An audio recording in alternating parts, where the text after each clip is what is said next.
dynamic and motivational leader with more than 11 years of experience across different parts of the world in P&L, sales, strategy, operations, product, and project management.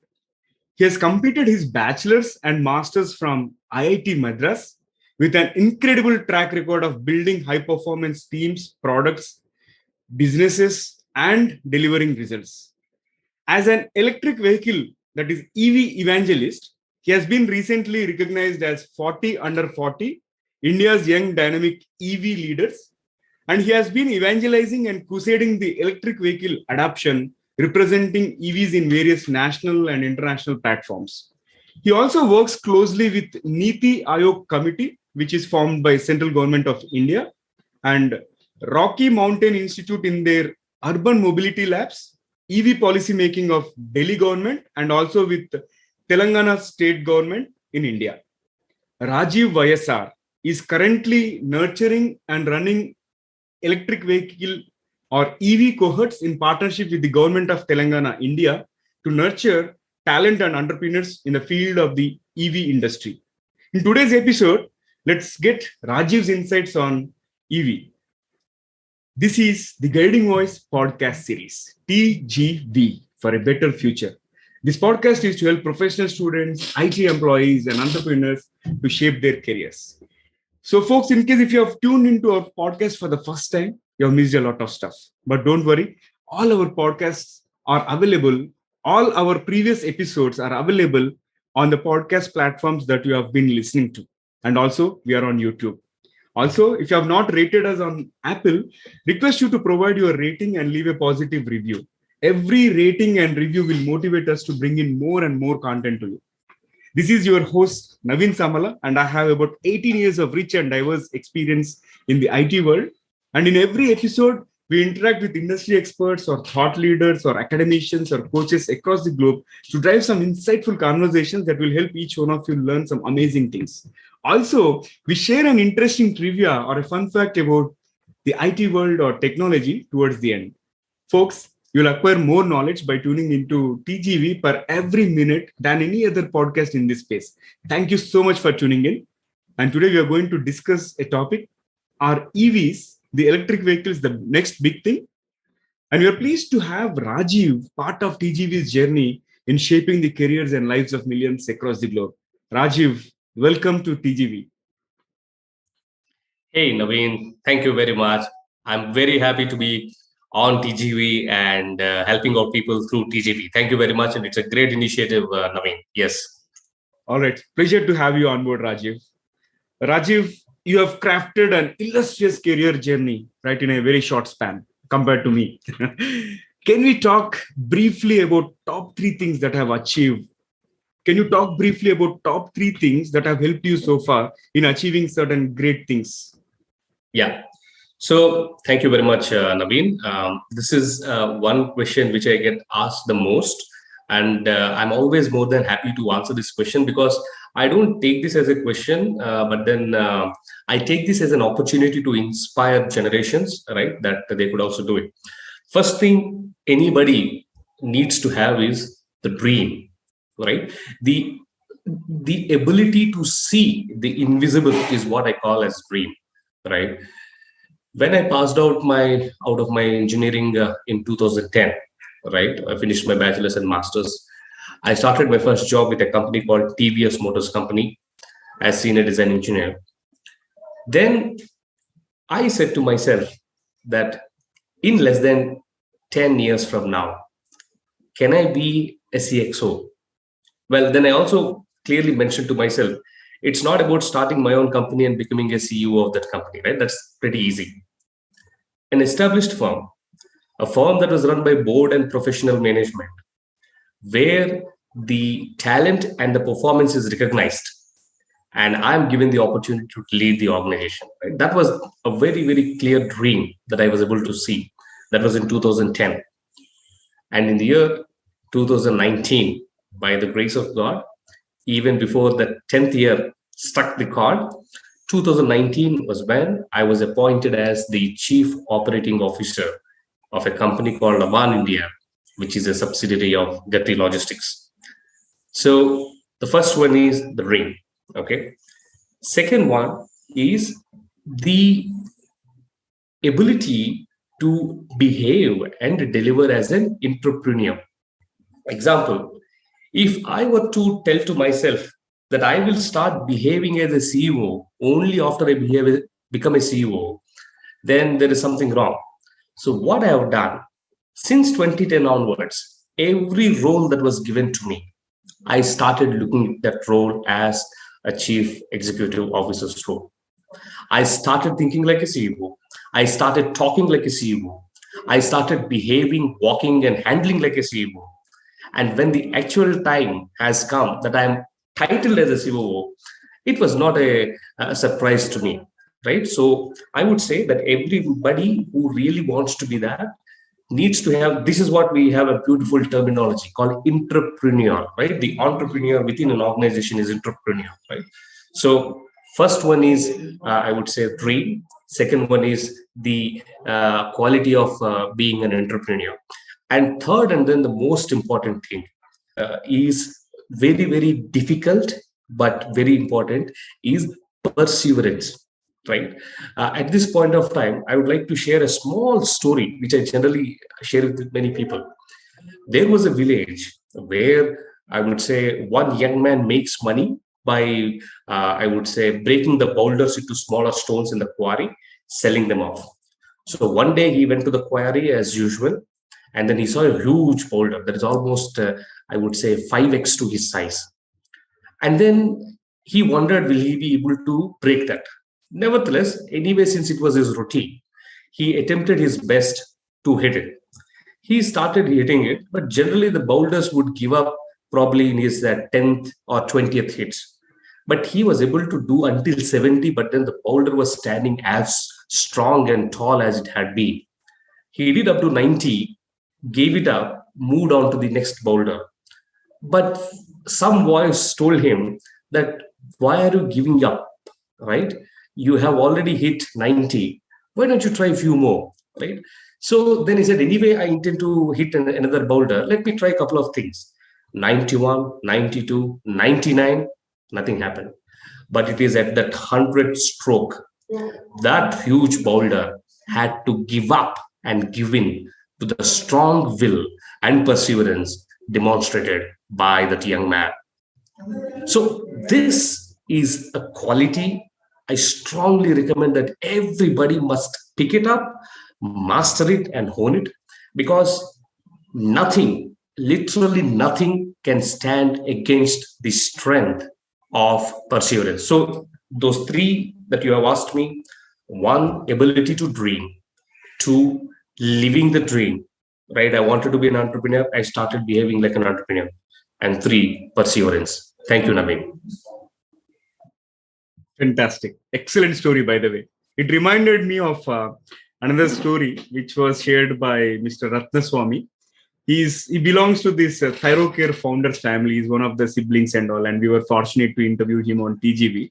And this goes very well with our own story of the guiding voice. Like we have already crossed 180 episodes and all, but we couldn't reach where we actually have to be, right? And he told us one thing.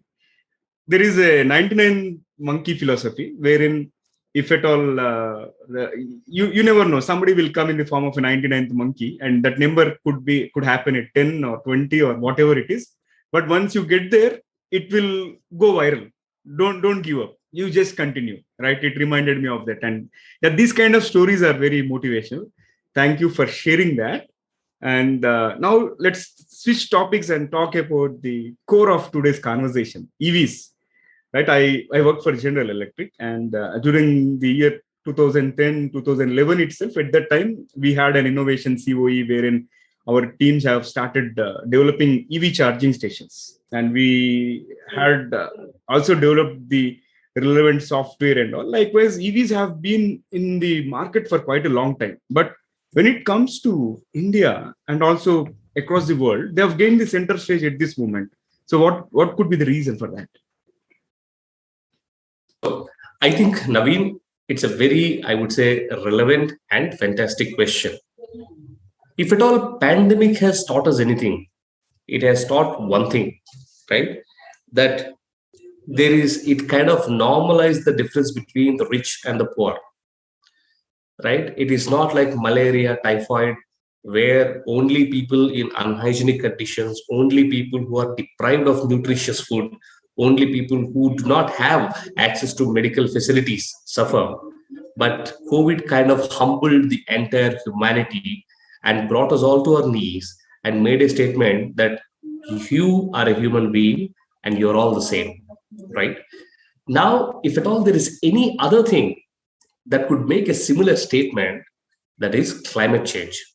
But here, the only, I would say, illustration that I would like to draw is COVID was talking to human beings between rich and poor, and climate change is talking to the nations of the world between developed and developing. Whether you are developed, whether you are developing, I don't really care. You hurt me, my boy, I'm going to hurt you, right? That's what climate change is saying. So this gives us a very, very clear picture that preserving the Mother Earth, maintaining the sustainability, growing cautiously and consciously in the right manner is the need of the hour and is need of every citizen and every nation. That was when, in the year 2015, though this was an old story, because that story is now, I would say, overtaken by the COP26 global summit that happened at Glasgow. But I would like to go back to 2015, right? Because in the year 2015, in the Paris conference, which is basically the United Nations framework for climate change, not just India, 196 countries came together and committed to go as aggressive as possible in terms of bringing carbon emissions to as less percentage as possible. Now, why I made this statement is, out of those 196, I would say, countries, India is very special for a simple reason that out of every 5 human beings that exist on the earth, one guy is Indian, right? So the world cannot ignore India and its commitment and move towards any kind of a gigantic ambition, right? And hence, we are in a way forced, persuaded to commit that by 2030, our renewable energy dependency will go to 40% to what it was then. And our carbon emissions will come down by 30%, not to the numbers registered in 2015, but to the numbers registered in 2005. This is very important, right? People get it wrong. People think that, okay, 2015, we signed the contract. So that means from 2015 to 2030, we will bring it down by 30%. No. The numbers registered in 2005 was the reference. And by 2030, they were to be brought down to 30%. Now, how will it happen? Definitely one is afforestation, right? What is the other thing?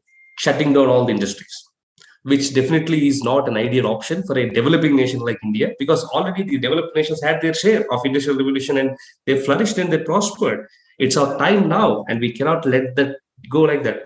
So the lowest hanging fruit that is available for the government is the transport sector. Why? Because 30% of air pollution is contributed by the automobile/the transport sector. So that is how converting all these fossil fuel based vehicles into EVs, if at all we do it by math, we kind of already bring it down by 30% anyways. Because in 2005, there was not that great industrialization. Majority of the pollution was only through, I would say, automobiles, right? So I think this is the reason why that EVs is no longer a developed nation's phenomena, but it is every nation's responsibility and call. To add it up, our Prime Minister Sri Narendra Modi made another commitment that by 2070, India would be a net zero emission country, right? So this cannot happen without 100% electrification of the mobility solutions. And that is why EVs have gained a center stage now. Wow. That's quite a lot of information, and thank you so much for sharing the background information. And the numbers are alarming, but I think at least everybody started paying attention to the importance of EV And I've seen a lot of two-wheelers flying on Indian roads, okay, in the EV segment and all. And we are going to see further increase in that, right? And of late, these fuel prices have also propelled the acceleration of EVs in a way, right? All right. So, Rajiv, like if we look at the evolution of EVs, right? It took a long time for them to come to this level, right? So, by looking at the past, how are we going to predict the future? What are the trends that you foresee in this segment? Yeah, definitely. See, as we speak at this point of time, the complete automobile market value is roughly 5,000 trillion dollars, right? Let me confirm whether it is trillion or billion, right? But roughly it is at around 5,000, trillion dollars. Yeah. And then the share of automobile of EVs is roughly around $160 billion, right? So we're roughly at around 3 to 4%. Okay. Now, the estimates say that by 2027, that is hardly 6 years from now, the automotive market will probably grow from 5,000 odd to say roughly 8,000 as a unit. Whereas the EV market would grow from $160 billion to $800 billion, which is almost a 5x growth. So the 3% with what it is right now is going to become close to 10% in the next 6 years, right? So that itself gives you the answer of what growth it had been so far and how accelerated growth EVs are going to take from now on. I think we have to go on full throttle speed to achieve that, right? So from 160 billion to 800 billion, which means quite a lot of opportunities for the entrepreneurs. So this brings me my next question. What are the avenues for entrepreneurs in this space? Great. Good question, Naveen. Now, do you know what is the biggest threat to the EV industry? Quick guess. Shortage of electricity. Okay. Good. So the biggest threat to EV industry is availability of relevant manpower or human resource. Because for the past, I would say 150 years or so, we have only been running after ICE vehicles. Everybody is subject matter expert in ICE vehicles. Everybody is specialized in ICE vehicles. And then the kind of 5x growth that an EV is going to happen cannot happen without the right people, relevant people, knowledgeable people in this particular industry. Even in the US, as we speak right now, there are many jobs that are being cut down in the auto industry on one hand. And at the same time, the EV industry is suffering because these jobs that were cut down are not readily replaceable or relevant to the EV industry. Right? So I think this is the right time and the right opportunity. Now, when we talk about jobs, obviously the job creators, the entrepreneurs are also part of this particular ecosystem, right? So if you also look at let me also bring the example to the Indian EV ecosystem, right? Now, who are the top EV players in the country? None of the mainstream automobile players are in the top. If you look at the existing EV players in the country, all of them are fresh newbies and startups. Be it Ether, be it Electra Green, be it, I would say, Pure EV, which is basically from a Hyderabad-based company, or be it many other three-wheeler companies, whether it is Ito Motors or Gaia Motors or whosoever it are, all of them are the newbies. That means if at all there is an opportunity for new Tatas and new Mahindras to emerge, there is never a fertile time and a better timing than this.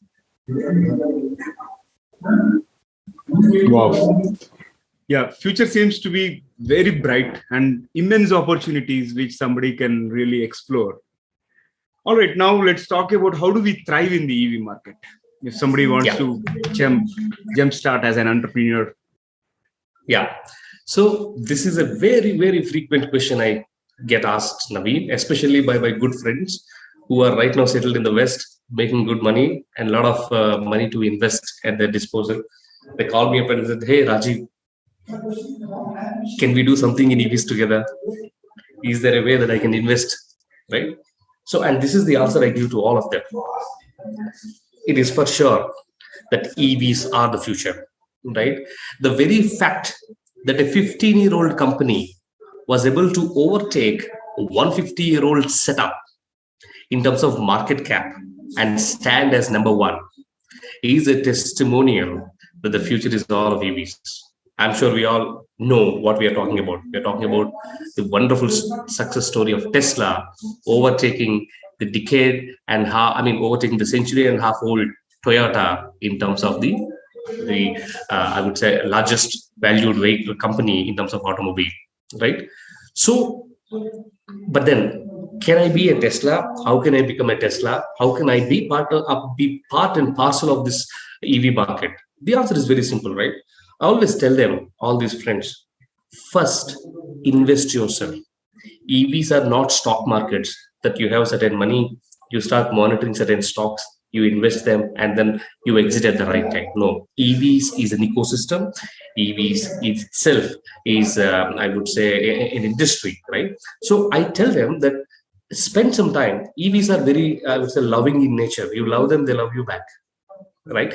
So that is the reason. And now there are these calls have become many, not only from entrepreneurs, from professionals also. Now they understood, like in the case of scarcity in IT, right, where one technology goes down, the other technology picks up, all the people become obsolete, right, and then now they jump on to the next wagon.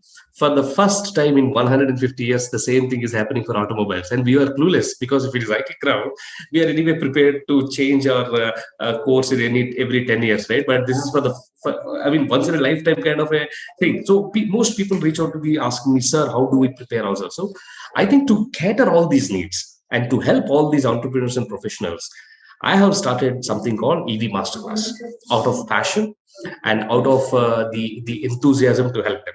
Now, in this EV Masterclass, I talk about everything. See, for example, whatever I spoke, the numbers and then the policies and all, these are all part of the EV Masterclass. I talk about the global context. I talk about the Indian context. I talk about the visible and invisible forces that are driving the electric vehicle industry. I talk about lobbying.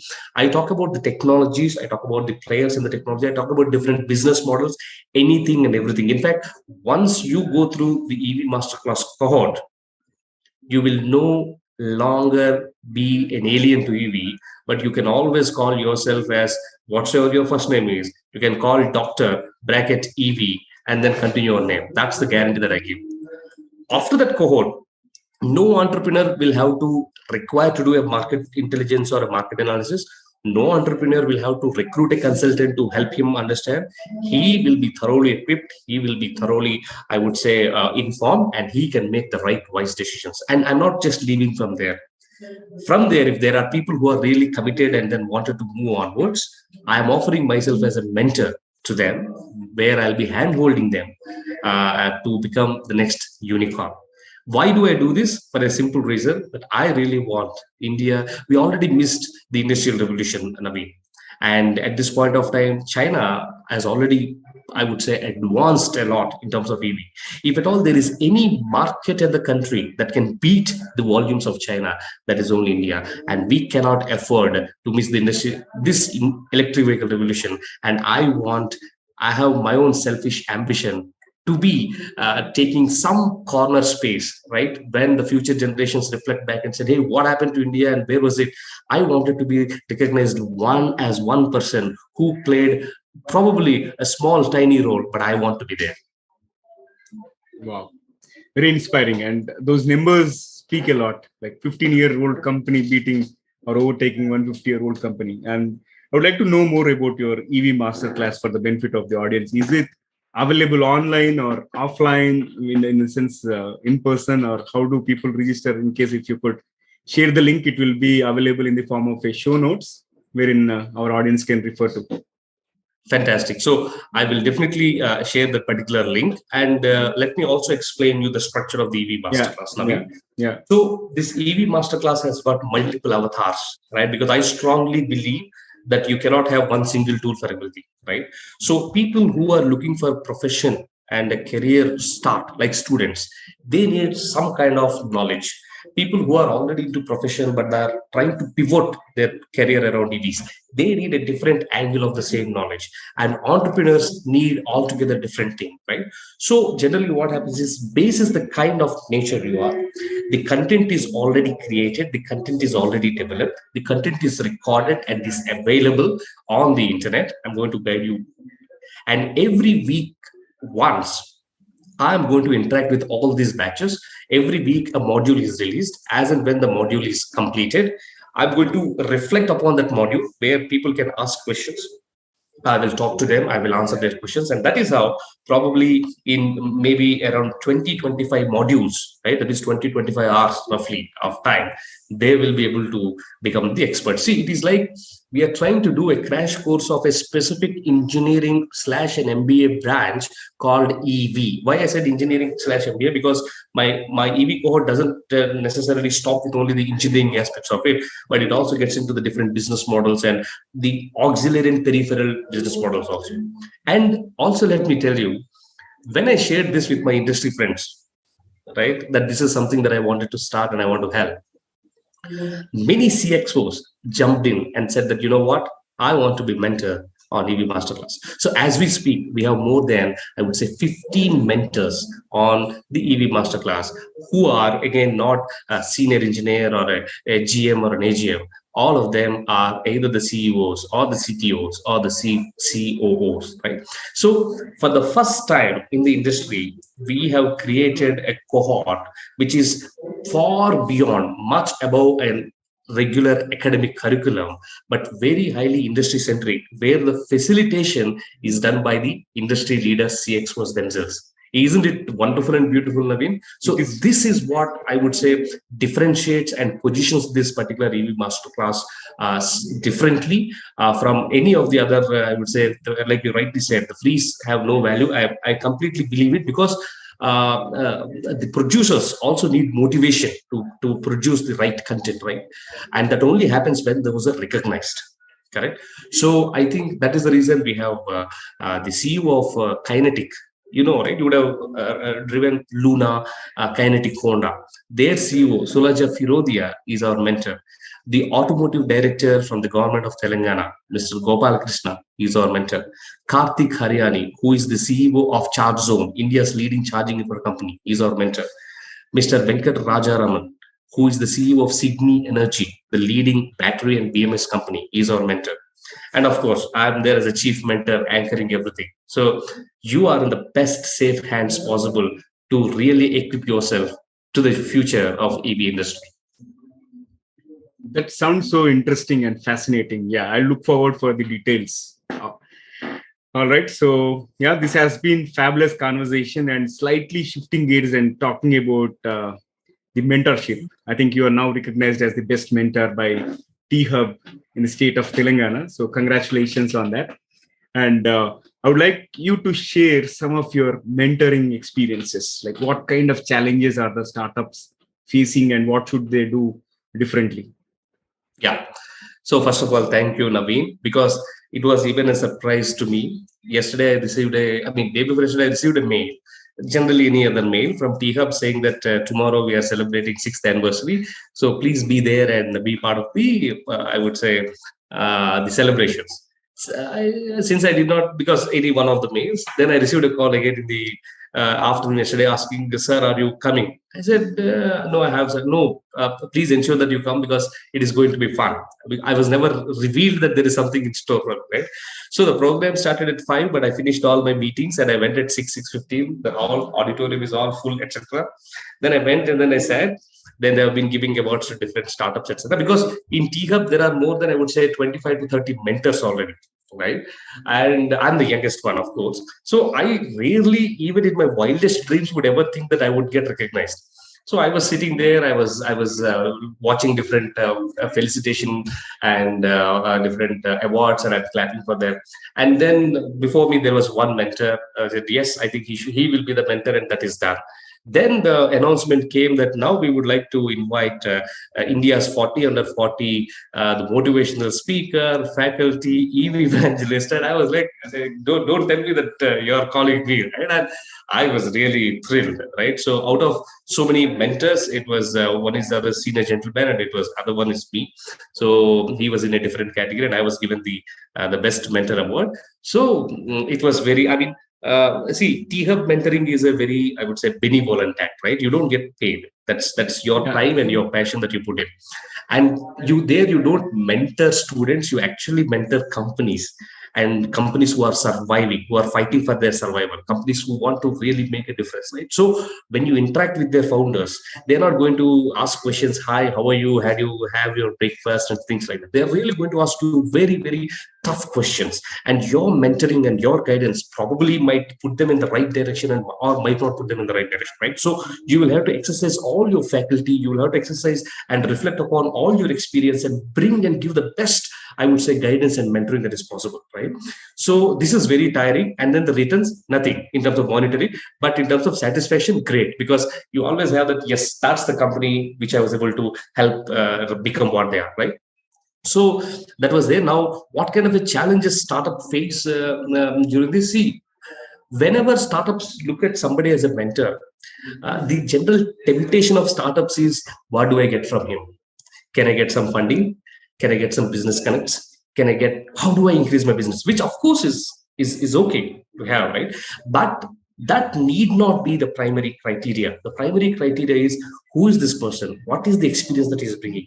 How can I kind of understand and take it from his experience, right? From his learnings, and avoid the possible pitfalls and possible mistakes, and then grow faster, scale faster, accelerate faster. I think so. When startups come with these kind of expectations, right, that is where I find it a little challenging. But of course, I kind of slowly encourage them, divert them, and deviate them, and put them into the right track that they should be, right? And what should they do differently? Yeah, the startups must seek to understand what is the value that they can extract. That value need not be directly proportional to their increase in revenue, directly proportional to increase in sales. They need not consider mentor as one of the lead for their sales. Try to get what value you can extract from those mentors, internalize that value, and then demonstrate its, I would say, amplification in the actions. Your mentor is not a lead generator for your business, please. Great insights. I thoroughly enjoy your energy. Thank you, Naveen. All Thanks, right. God. So fantastic conversation so far. And let's lighten up the episode. I'm going to ask you a few interesting rapid fire questions wherein you can answer them briefly, so that we can lighten up the mood of our audience as well, and they'll get an opportunity to know other side of Rajeev. Are you okay? Yeah, definitely. All right. Let me fire the first bullet. Yeah. Let me fire the first bullet. So, given a chance, would you time travel to past or future? I somehow want to travel to the future. Okay. I'm always curious what the future has in store for us. So, yeah, given a choice, I'll travel to the future. Future is going to be very bright, shiny, rosy, and all. That's what I've been getting to know after interacting with so many guests, and all of them want to travel to future. All right. So, moving on. Here comes my next one. Which celebrity would you be dating with if you're given a chance? This is so bad question. Why only one celebrity? I would like to probably spend time and have good conversations with as many as possible, and not again restricted to just the female gender alone, but even for the male gender, right? Because see, I'm sure you agree, right? As mentor, while you mentor, you also kind of become a mentee. See, for example, while I'm talking to you, I'm learning a lot from the conversation that we both are having, right? So, and when you talk about celebrities, they definitely are one of the stars in their own industries, right? So this is a very tough question. I want to meet celebrities of politics, I want to meet celebrities of sports, I want to meet celebrities of Bollywood, Hollywood, everybody, and spend as much time as possible, right? So don't please restrict me with one. That's a very smart answer. And yeah, I see that passion in you in terms of learning as many things as possible. All right. So with that note, let me move on to the next one. So what is one hidden talent that no one knows about you? Uh, I don't think there is any talent that I have closed it that nobody knows. I sing, I dance, I act. But probably during the college, I've done this a lot. I also contested in elections, right? And then so I don't think there's anything that is hidden that people do not know. But probably people in a work culture may not be exposed to my dancing and my acting and my singing skills, and people in the family culture may not be exposed to my I would say ability to connect with people, with whether it is with one-on-one or with one-to-many. I think again, I don't take any credit for myself. I believe it is all God's grace, because I haven't really, of course, I developed certain skills, but the inherent traits were God's blessings alone. Even with probably 100,000 audience, I'm equally able to inspire and interact with them. This talent may not be known to our family, right? So there are different, I would say, shades of people who get exposed to me, but there is nothing. I mean, if at all there is something at the end of my life that I want to look at myself and say that God, you've given me these talents, and I have made sure that all of these talents are used to the best of their abilities, and I was able to inspire and move and bring positive impact on as many people as possible, right? This is the life you have given to me, and this is what I've done it with my life, and here it is, take it, right? I think that's the statement I want to stand on the day when I stand before the Lord. So there is nothing that is hidden, which I call it as a talent, and I'm there to completely exhaust them and equip others with them. Awesome. Fabulous. All right, let me move on to my next one. Yes, please. Is it invisibility or super strength? Which one would you prefer? Super strength. Okay, great. With that, let me fire the last bullet out of the rapid fire. What is one message that you would like to give to your own younger version? Probably I would say that, hey, Rajiv, take it easy. Yeah, you are ambitious. You really want to run. You really want to chase. But I think you can still, you're doing really good. Don't push yourself too much. Take it easy. Enjoy the moment while you do it. And right, I would only say that take it easy, man. It's too much. Yeah. Wonderful. That was a mesmerizing rapid fire. And with that, let me shift gears and go back or flip back to the mainstream and ask you one final question for this conversation. So, Rajiv, what will be your one piece of advice to those aspiring to dream big and make big in their careers just like you? Yeah. So my sincere advice to everybody is, do you know where is the world's fiercest battle happening right now? It's not in Israel. It's not in Syria. It's not in Europe or US or Kazakhstan or Taliban. The world's fiercest battle that's happening right now is between your ears, right? It's your brain. That's the toughest and then the fiercest battlefield. You want to do something, your thought immediately comes to you and then says, you can't do it, right? You want to attempt something, you get immediate thought that, can you really do it, right? Or probably people would call you names and says that, hey, it is not cut out for you, right? Defeat them here. Defeat them here, right? It is always to do with what you intend to do, right? Always have these three: dream big, plan big, and be there with perseverance. Don't give up, don't give in.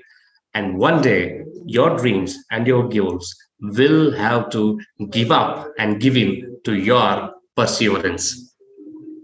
Very motivational. Thank you so much. That was fantastic set of thoughts. And I'm sure all the audience that are listening to this episode or watching this episode would get immense benefit out of it. So Rajiv, thank you so much for joining us today. And it was great to talk about the EV domain and also all the motivation and inspiration that you have shared. It's going to be cherished by me as well as the audience for a long time.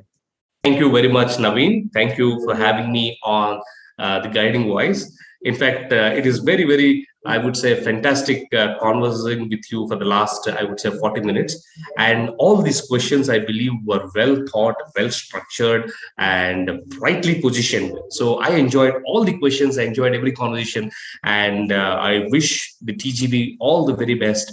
May you continue to impact and influence as many lives and as many souls as possible. All the very best. Glad to be here. Thank you. Thank you so much for all the kind words, and thanks for being here. All right. So, folks, before we move into trivia section, here is a request. In case if you have loved this episode just like I did, and if you have found it useful, request you to share with at least 3 of your friends or colleagues who can benefit from TGV. Because the more you share, the wider we reach, and we'll get closer to our mission of reaching millions across the globe. Thank you so much in advance. Also, please subscribe to us from wherever you have tuned in. All right, now let's hop on to the trivia segment of today's episode. Since we spoke about the EV domain, I would like to share a few facts about EV. And before I share the facts, let me ask the question. Do you know when was the first EV created? I know you are thinking, but it was the year 1832 when the first electric vehicle was created. And now let's jump on to some facts about EV. Nearly half the EVs in the world are in China. And here comes the next fact. An EV would cost only $1 in energy to travel the same distance as a gallon of gas, which currently averages about $3. And you know, one interesting fact is about 57% of the consumers avoid EVs because they worry about running out of charge, but only 5% of owners in reality have run out of charge while they are traveling. Interesting, isn't it? That's all for today. I'm more than glad to receive your comments and feedback wherever you have tuned into. And if not, you can email us at theguidingvoiceforyou@gmail.com. It is the guiding voice, 4 as a digit, U as a letter, @gmail.com. So, folks, thank you so much for tuning in. And there is more in store. Just stay tuned. Take care. Be safe. Until next time. Bye-bye. We're signing off for today. See you all in the next episode with another wonderful guest and another training topic.